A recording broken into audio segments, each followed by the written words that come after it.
Welcome to The Life of Letters, a podcast where we explore the artistry, history, and future of calligraphy, penmanship, handwriting, and lettering. I'm your host, Laura Edralin, a calligrapher based in London with a forgotten degree in archaeology and a curiosity for the stories behind the letters and beneath the ink. Through conversations with historians, artists, societies, and stationery experts, I want to discover which are the forgotten letters, who are those pioneers of the pen, and journey the world to join the dots between tradition and modern creativity. Whether you're a seasoned calligrapher, a lover of beautiful handwriting, or simply someone fascinated by the evolution of letters, type, and the written word, it's great to have you with me. So grab a cuppa, perhaps your favourite pen, settle in, and let's dive into the life of letters. I am delighted to be speaking with Ruh Al-Alam in today's episode. So Ruh is an award-winning artist, calligrapher, and art director from the UK, currently based in Dubai. As a dedicated practitioner of Arabic calligraphy and an innovative typographer, he pushes the boundaries of traditional Arabic design. Ruh also leads a creative agency that collaborates with global brands, including Netflix, Google, and Spotify, although I've been on your website, there's about a gazillion others as well, so very exciting. And when I discovered Ruh on Instagram, I was astounded genuinely by not only the kind of list of high-profile brands and clients, but also the list of features and books and exhibitions that you've been involved in. And as Ruh's concept work and passion is all about the future of these art forms, I'm kind of expecting a huge amount more to grow on this list. So Ruh, welcome to the Life of Letters podcast, and thank you so much for being here. Thank you. Thank you for having me on here. Very welcome. Thank you for being the very first person to say a big yes to talking to me as well. You gave this podcast a huge boost and the momentum it needed. Just before Christmas, as we kind of start to ramp down, I was going, let's see who wants to join a podcast. No, I'm glad you reached out. I love doing these. And when I saw your work, I was like, yes, absolutely. Why not? Amazing. Thank you. Well, I've covered just a little bit about who you are and what you do in a sort of nutshell. I know there's so much more to you, but I'd love to ask you first off, just to give us a little bit of a window into who you are, perhaps beneath the shiny, slick website that we can see and the incredible list of work that we've mentioned. Can you just share a little bit about your interests and life outside of work as well? Yeah, sure. So I'm currently in Dubai, but I was born and brought up in London, sort of east end of London. So very much sort of a working class family. And we had a lot of difficulties in our upbringing, but some challenges because we weren't a family that had a lot of money and we could go on holidays every year and so on. So we had to sort of make do.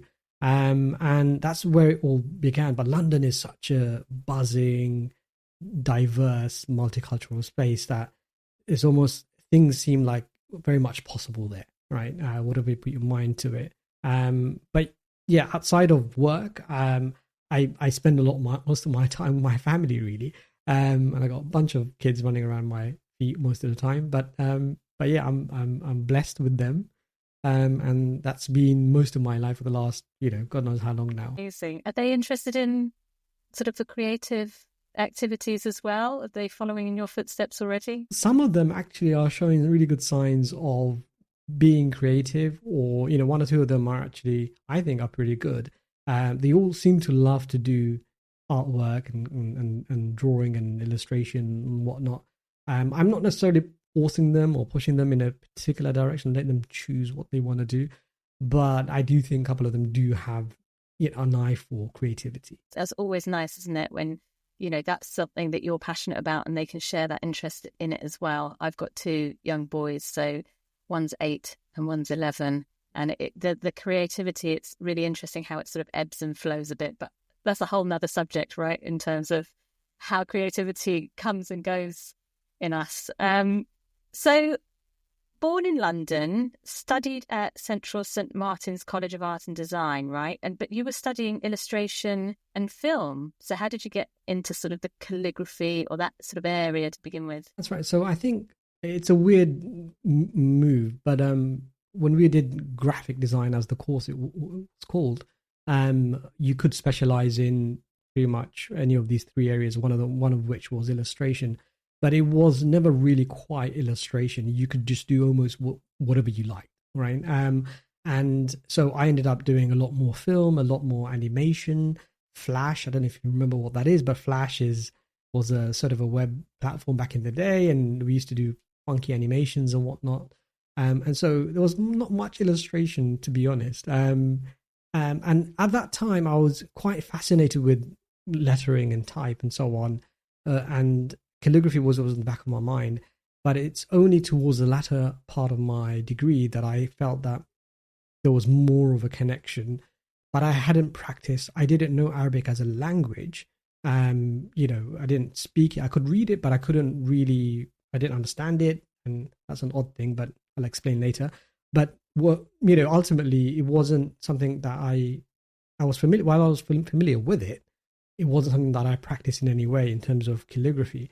But that final year, I dove more into figuring it out and actually started doing some of my own practice at home, trying to mimic or replicate some of the calligraphy that I saw.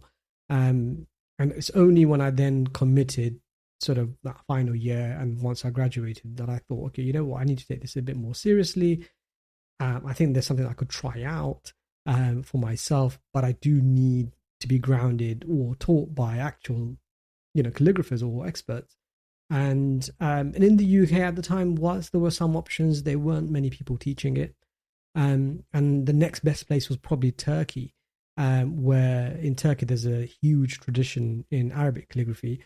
And they're probably some of the best, finest calligraphers. But I also wanted to learn Arabic. And so I thought, let me choose Egypt, right? So year after graduating, I decided to move to Egypt, live there as a student, study both Arabic language, but also calligraphy, and find a calligraphy master to teach me and give me time and patience to try and learn the craft as much as I can. And that was a life-changing experience for me. Yeah, how incredible. So kind of first-hand learning from the real kind of traditional masters of this art form, but also learning Arabic kind of from scratch, right? You would have had some knowledge of it from growing up, but not all of it. So yeah, lots of tandem studies going on all the time. And did the illustration and film kind of still feature in all of that as you were journeying through kind of other things? Yeah, I mean, so while I was studying calligraphy, I was still freelancing as a graphic designer. And a lot of that also involved some illustration or video work or web work. So I had to obviously make a living or still make a living. And so I got a lot more into web design and web development and UI design at that time. And so I was serving a bunch of my clients through my own freelancing work. And I maintained that, and I still maintain that. And I sort of built an agency further down the line. But once I started to learn calligraphy, I started to mix some of my influences from graphic design into my calligraphy. And that's why my work looks a little bit different in some cases. Yeah. And so it's a huge influence for sure. I love that. And you've got, at the moment, as you said, you sort of mentioned about the agency, but you have multiple projects, businesses, collaborations going on all the time, I presume, with children running around your feet as well. And I know you also teach design workshops as well. Is that still something that you do? And where in all of this does your kind of passion really lie? Does it come back to something every single time? I mean, it looks like it's all happening at the same time, and it's not. It's all sort of spread out. But yes. So I try and do as much as I can within reason. The work comes first, and the agency work sort of dictates how much free time I have. But when I can, I do a couple of things. One, mentoring one-on-one with people who are either in the area of calligraphy or design or entrepreneurship of some kind.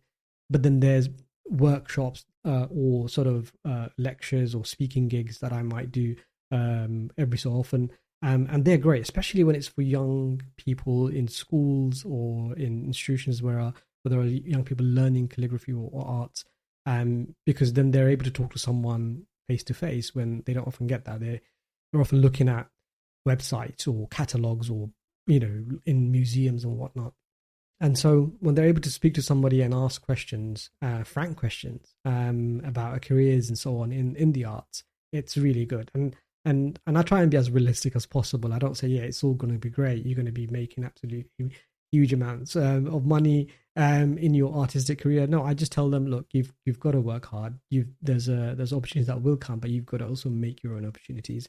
And at no point, I always say this, at no point do you stop doing your own work and giving yourself your own briefs. And I still maintain that myself. So there's a lot of work I put out on Instagram that is just self-initiated. It's just because I want to do it. I don't care whether a client has asked me to do it or it's a commission. I wanted to do it because I had an idea at 3 a.m. in the morning and I couldn't sleep, and so the next day I'm trying to get out. So that's what I tell them, and I hope they take it on board. Yeah, I bet they do.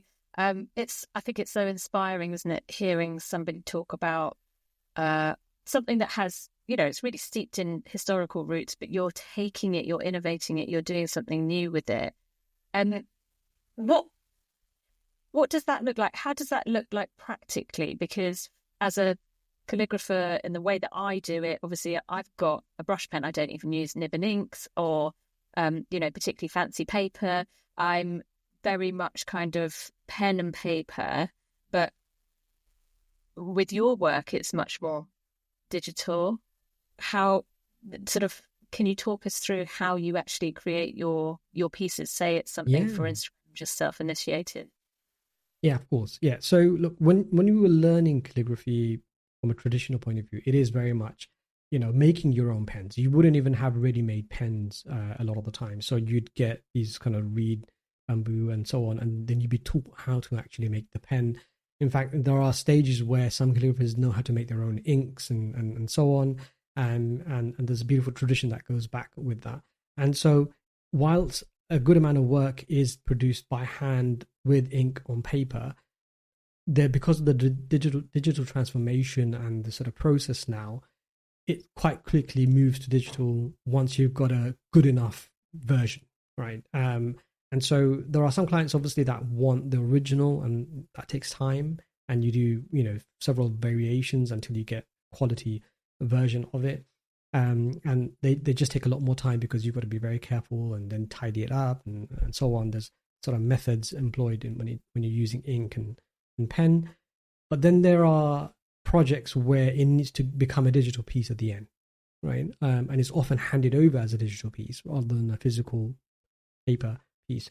And so what I would do, I start with initial sketches, rough sketches, rough writing, to see if I can get the composition right. For me, the composition is probably the kind of the key thing, because it's all about space and orientation.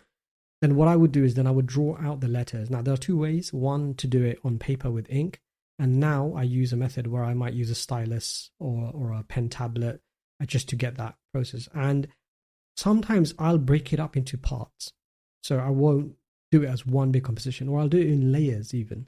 And that means that I can freely redraw it constantly over and over again until I get it right, or do it well enough that I can then put it over to the computer, trace it out again, and then tweak to exactly how I want it. And there are also another process where I have my own digital brushes that I've created at different sort of angles and shapes and sizes.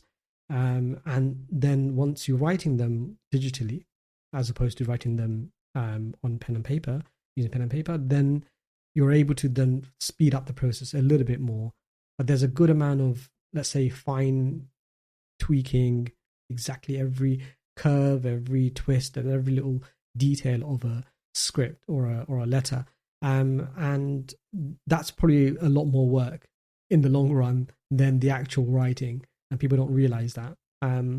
But it's always good to ensure that you're able to write it out. But some of the forms that I end up finalizing with, I'm not saying they can't be done with hand, but they go beyond what you can easily do with hand, if you will, right? Because Some of the twists and turns and overlapping and so on is all done in digitally, and so it makes it far easier than doing it by hand. So it's about process that is sped up, as opposed to being replaced.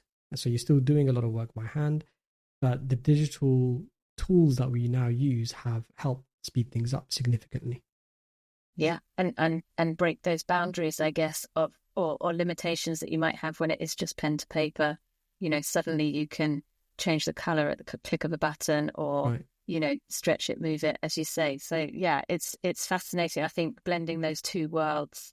And you touched on learning the traditional art of Arabic calligraphy, and fascinating that, all of these lovely things start with really learning even the tools, how to create the tools that you're beginning to use. Even that has that sort of connection between artist and kind of pen or whatever it is that you're going to be using. But studying that sort of penmanship, particularly around Arabic script, and is there something that you particularly like about that? Is it to do with kind of your own roots, or was there something that drew you to it in terms of the style itself?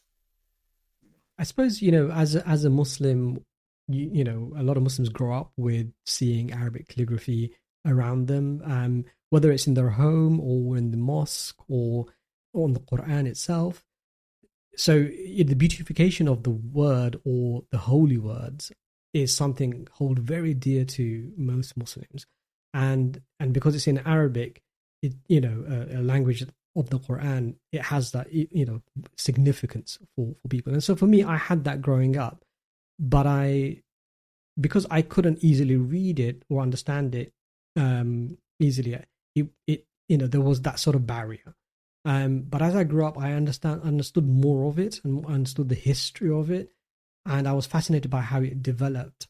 And the tradition goes back where in Islam there is this prohibition on creating life forms or drawing life forms because of the prohibition of creating idols, basically, or worshipping idols. So it's a monotheistic religion. So off the back of that, the Muslims deliberately stayed away from making figurative drawings and artifacts and statues and so on. And so the focus turned to the word and beautification of the word. And as Islam spread, in each different region that it moved to, there's almost a new script that developed. And over time, some of these scripts became some of the most famous scripts that we know today. And every area almost had its own little style and flavor and cultural influence. And I was fascinated by that. And as I grew more into that, I decided, I think I should really learn this for myself, because I wanted to see some of it in my home, but I wanted to see it in a more contemporary fashion. I was sort of like, I love the traditional scripts. Don't get me wrong, I absolutely love it, and I think they're unbeatable almost. But as a British Muslim growing up in the West, my influences are so much more different, and I wanted work that I could put up on my walls that represented this modern faith. Not that it's a modernized faith, but we always saw Islam as a very modern religion as opposed to an ancient one. And so therefore I wanted the art to reflect that. And so if I wanted that in my home, then, well, how do I go about doing my own? I mean, I'm obviously a non-artist might not necessarily think that way, but for artists, we're like, I could try and do this, right? And so I felt like, what if I could learn it and I do my own thing? I could then make it what I want it to be. And then I'd be able to put it in my own home and so on. And I do, it's around me. I've got work of my own around, and that's where it began. And so that drove me to try and make sure that I created new scripts or new things that weren't just traditional, but borrowed from heavily on the shoulders of the giants of Arabic calligraphy. Incredible. And it's a celebration as well, I guess. It's sharing that with your family, for yourself. It goes back to sort of probably the reasons that lots of us get into these different art forms, is that it's using language. And I know that you're really passionate about sort of visual communication in all the work that you do. And I guess calligraphy is just another way, isn't it, of preserving words and being able to share those things with each other. Precisely, absolutely. I mean, calligraphy is visual communication in the classical sense. If you think about it, I mean, graphic design, what I had studied, is communication through words and design and form, and calligraphy combines all of those things. But there's a beauty in the way calligraphy exemplifies words and meanings into an art piece that people, almost anyone, could love and celebrate. And so absolutely, I think all of the different calligraphic traditions around the world hold the same sort of essence, because words have power, and especially meaning. Specifically, that's one of the reasons why I always say that, you can have abstract calligraphy, but if you don't actually read what it says, you've only just got half the meaning of the artwork or the piece, right? And I think that might seem a little strange, because if you're doing it in English and everyone speaks English and reads English, then they sort of will read English. But in Arabic, there's a lot of people who might not necessarily understand what it says, but they can appreciate the beauty of it. But I say, look, try and see if you can understand what it says or read the description of what it actually says. Then you appreciate it even more, right? And so it's not just beautiful, but it has a meaning, and that resonates more with the viewer or the one who's looking at it. Yeah, I love that. Just going back to Egypt, what were you using when you were learning? You mentioned kind of pens and inks and things. Was that also where you learned to kind of some of the more traditional techniques? Yeah, absolutely. So, one of the first things that you get taught is just the tools of your trade, as it were, right? So you get taught this is the nature of these kind of different types of pens, or the materials that the pens are made out of. Then you get shown how to use a particular type of knife to cut the pen into shape and exact precisely which angle that the nib has to be at. And then you get, taught how to just write lines and straight and angled and various different forms. And so, and then also the inks and the different types of inks and how they work on different types of paper. And some of it you've got to figure out, because the teachers aren't always going to teach you every little detail. Especially some traditional teaching doesn't over-explain things. It's just start using the tools and start practicing. They won't tell you the science of a particular type of ink and how that works, and if you dilute it or do you not, all sorts of little details. And they're not interested in that. They just want you to get going on your work and get your hand to get the muscle memory into your hand, as it were, of writing. And one of the things I did was I wanted to learn everything. So I told my teacher I wanted to, can I learn this script and that script and that script? And he said, hold on a second, right? And then he pulled out a cup and he said, if I pour this cup with water and I continue to pour it, then it will just spill over and overflow and spill over. And he goes, that's what you're trying to do, right? Just first pour the cup enough for you to take your first gulp, your first sips. Finish that cup first. Then you can move on to a second cup and a third cup. Don't get greedy. And so that really taught me, okay, you know what? Just don't get ahead of yourself.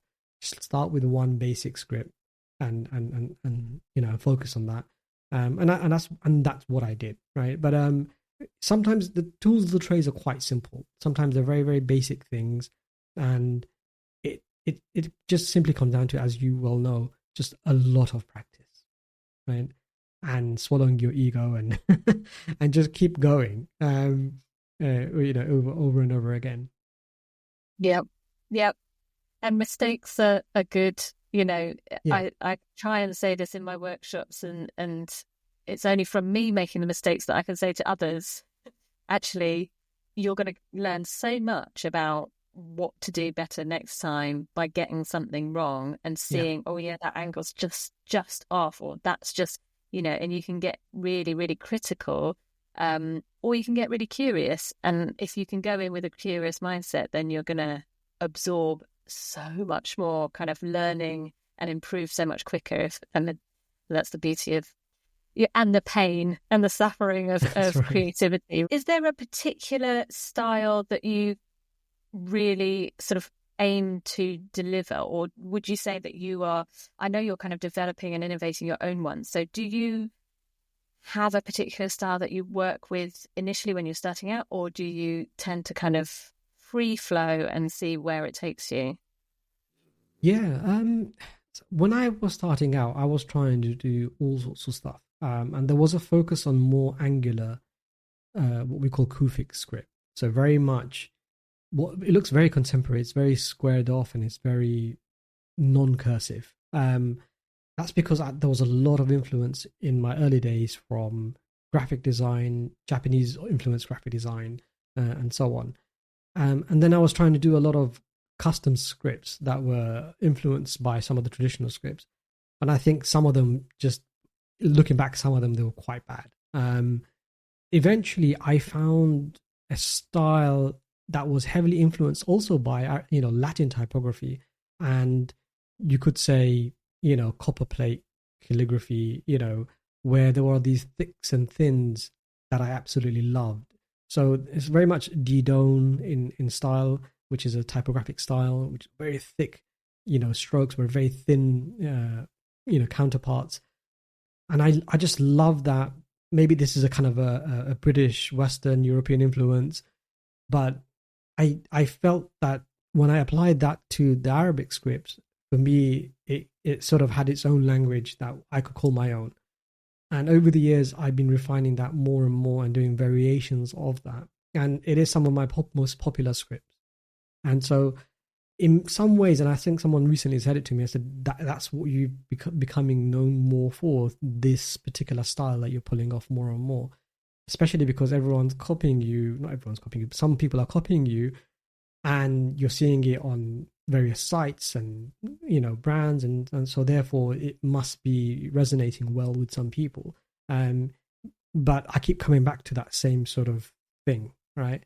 And I never learned Latin calligraphy myself, but I appreciated it, and I clearly see where the influence is. It's undeniable. That's why I actually call my scripts actually British Arabic scripts.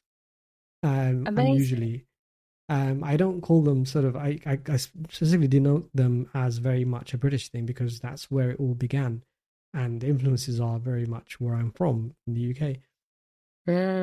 Again, this sort of blend of different, I guess, sort of origins of things, right? Your kind of your knowledge, your background, your roots, but also blurring with, the historical influences. And then you've also got the format that you deliver it in, where you're kind of pushing more into the digital elements as well. I think it's brilliant. And this idea of sort of blending traditional scripts with digital formats, constantly innovating the kind of Arabic typography, developing your own styles. I guess this is all, again, sort of fuel to move that visual communication through your work. And I know, so you've got an agency. What elements? So you've got that side of it, and then you've got sort of commissions and projects that come through you directly. Is that right? How does it work with the two streams? That's right. Yeah, good background work. Yes. So I have the agency. The agency is focused on general graphic design with sort of mostly brand work or branding work and some digital work. But within all of that, the agency was set up also to begin specializing in providing Arabic work for a lot of brands who are looking to enter, Arab markets, or brands in the Middle East who want, a different approach, a different take on Arabic design, whether it's calligraphy, typography, or general design. And that's what we're able to offer. And so a lot of that work is very different from day to day, project to project, brand to brand. It's very interesting, very fascinating. We've done all sorts of stuff. But then there are commissions that come directly to myself, where I focus on mostly just purely calligraphic work. And so most recently there's an exhibition right now happening in Vienna, and there was a commission for a calligraphic animated piece that's currently showcased in the Weltmuseum in Vienna, which is actually probably going to go to another country as well. I can't say anything yet, but it's likely to be moved, or another version of the same art piece will go to another museum. And so things like that come along that are great, and sometimes collaborations with whether it's artists or brands or companies. And it's really, really just quite fun because everything is always a bit different. But they're all sort of different scales and different outcomes. And because it can be digital and it can be animation, the scope of work can open up quite a bit more. Especially we live in a very digital age. People want to see it, calligraphy outside of its normal space. Yeah. And this is probably the worst question I could possibly ask you, but how long does it take for you to kind of deliver a project? Let me pick an example. Like, I guess if somebody came to you for a calligraphic piece to be commissioned, like, is that kind of weeks and months? Is it years, days? How long is a piece of string? Every project is a little bit different. And there are projects that do take up to 6 months to deliver because there's so many different types of steps along the way, or the depth of the project is much larger. But there are projects that take a matter of weeks, or sometimes just a matter of days. It depends on the project. So if it's just a one-off calligraphic piece, it might take just a matter of days to work on it. Whereas some projects do take, a week or two, maybe 3. But most projects tend to be within a couple of weeks because the process is quite refined. I've got a very particular way of working on it. If there's a particular script that they already have a decision on they like, then it makes it a lot more straightforward. But there are sometimes larger projects that are a lot more protected. They're sort of expanded because they want a lot more options. They don't actually know what they want. What they want to do is actually explore ideas. And those are great because you can then do loads of different ideas and then sort of develop and find the best sort of outcome. But every project is really, really different from yeah. And that, I guess, is sort of the lovely part of being so creative and having that flexibility with playing with different ideas, or even just the variety day to day. I guess, every day is something slightly different that you're working on, or several things that you're working on. So in terms of the kind of future of calligraphy, and I know we don't know really where it's going to go and what's going to happen, but do you have a sort of idea about where you would want to take, I guess, firstly, your work, your business? Is there something, sort of boundaries that you'd want to push? And then secondly, kind of just this sort of industry, this area of the art form, is there something that you would want to see happen? Yeah, so I mean, look, calligraphy has always been seen more as a craft than almost art, if you will. It's a form of art, yes, but it's seen as a craft, and that's almost discriminatory or something, So it feels wrong, and so I've wanted to always try and push it out of its normal housing and pigeonholes and so on, and see where can I place it where people don't expect to see it, and I'd like to see it where it comes into more physical forms, whether it's sculptural or installations or interactive forms, where you walk into a museum and the calligraphy is being generated based on how you walk through it, but it's also still reads words, or if you speak it out, the animation forms in a calligraphic form, and so your words are in calligraphy, instantly as you speak it. I mean, I'm sure you can combine that with AI and whatnot, but we're still a little bit further away from AI actually doing anything half decent. But my point being is, if there's ways we can use calligraphy not purely as decorative, but playing a role in as art, but also interactive or being fun and engaging, that's where I like to see it. And you see more people engaging with it because of social media. In fact, Instagrams and the TikToks and so on have actually helped massively bolster many parts of the art industry.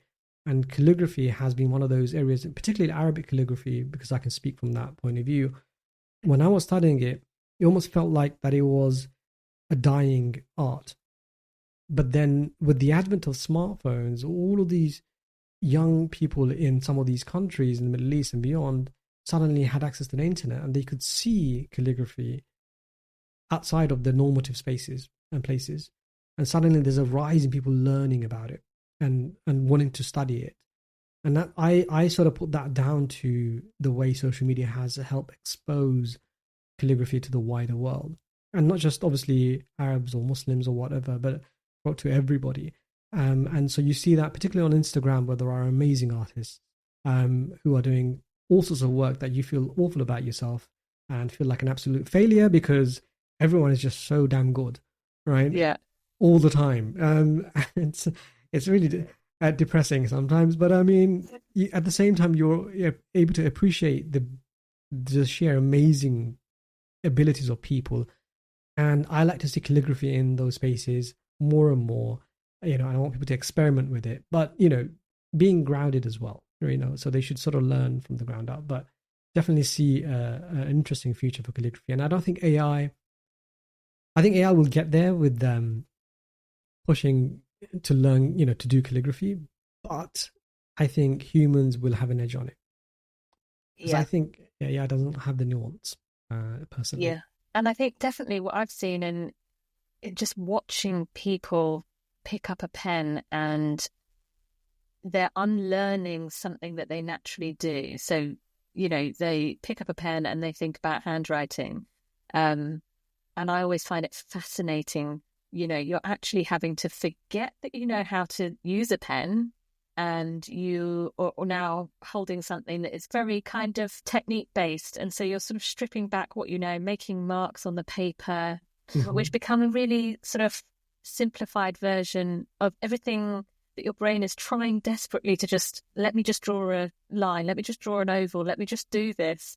That interesting concept of really slowing the mind down, certainly with pen to paper, I think is always a really fascinating moment. And you can see that, like you talk about the Instagram videos. I think that's the beauty of watching calligraphy. So not everybody is going to be, swept away and desperate to join a calligraphy workshop, but sometimes people are just fascinated in watching other people create. It's like, time-lapse videos of watercolors or whatever it might be, whatever the craft, whatever the art form. I think it's opened up that access, as you say, to lots more people being inspired to do something creative. Perhaps it's not this, perhaps it's not with a pen. That's but right. Yeah, I love that idea. And I guess that's where the animation and the digital side that you bring in as well helps people go, oh, hang on, there's a whole nother element to calligraphy, and bring it into this sort of digital age.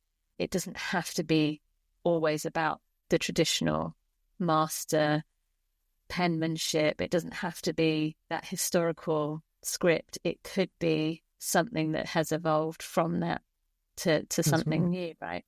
Absolutely. And look, a lot of calligraphy, at least particularly with Latin and I'm sure it's for others, but Latin and Arabic calligraphy is that it is more drawn than it is written. From one perspective, you could look at it as that you've got to focus on drawing as opposed to writing, because your hand has its own muscle memory when writing. And so I write like a doctor when it comes to writing, right?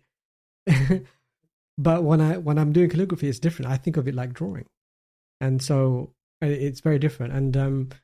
And Arabic calligraphy in particular is very much, people think it's very free flowing and open because it almost looks like that, but it's not. It's like typography in the sense that it's got very specific forms and very specific proportions, and you've got to stick to them, right? And often people mistake that, so they think they can just do almost anything they like, but it's very much like typography. Every A should look like an A in the same proportions, and the same angles and strokes. And once you point that out, they realize, oh, okay, so it's not like I could just do whatever I want. And that's where you get proportionality and balance and form and all that, and appreciation of why it works. And so I always point that out to students as much as I can. Yeah. And it shows that there's a real kind of mathematical thought behind it, right? Some of the styles that I've come across might have a bit of flexibility. They might have different flourishing. And I guess when you've got that I've forgotten the word. Intricate. No, it's gone. Once you've got that kind of difference of different elements of art forms and things that you have, where you've got the illustration, that idea that things could move as well on paper, it becomes something that can be much more than a static piece, I guess. Yeah, no, absolutely. Well, Ruh, thank you so much for talking to me today. My eyes are genuinely open to this sort of beautiful future of calligraphy, typography, all of these lovely elements, and also nurturing those kind of historical roots, whether it's English, Arabic, all of these amazing art forms have started somewhere. Somebody kicked these off. Somebody has led us to where we are today and having this conversation. So it's lovely to know that is still being nurtured, but also you're propelling them into this immersive digital age. And I think you use the words engaging with them and using them in a space that can be really tangible for lots more people. So very exciting to see what's going to happen and more from you. And if anybody does want to find out more about Ruh, then visit ruhal-alam.com. You've also got the agency, which is archetype.xyz. That's right. Does that sound right? 2 beautiful websites, by the way. If you do nothing else today, just go on the websites and just enjoy them being in your space, or you can connect with him on Instagram at Ruh Al-Alam. So the links will be in today's episode's show notes. And thank you so much for being here and joining us on our journey of the life of letters. Thank you for having me. It's been absolutely fun and lovely. And yeah, let's do this again. Yes. Thank you. Thank you. That's it for this episode of The Life of Letters. Thank you so much for listening and joining me on this exploration of the written word. Please subscribe, leave a review, or share it with a fellow lettering enthusiast. And for all the details to connect with us on Instagram or drop us an email, check out the show notes. A huge thank you to my producer Heidi Cullop for ensuring this podcast reached your ears. And finally, to all the guests featured in this series. Go check them out.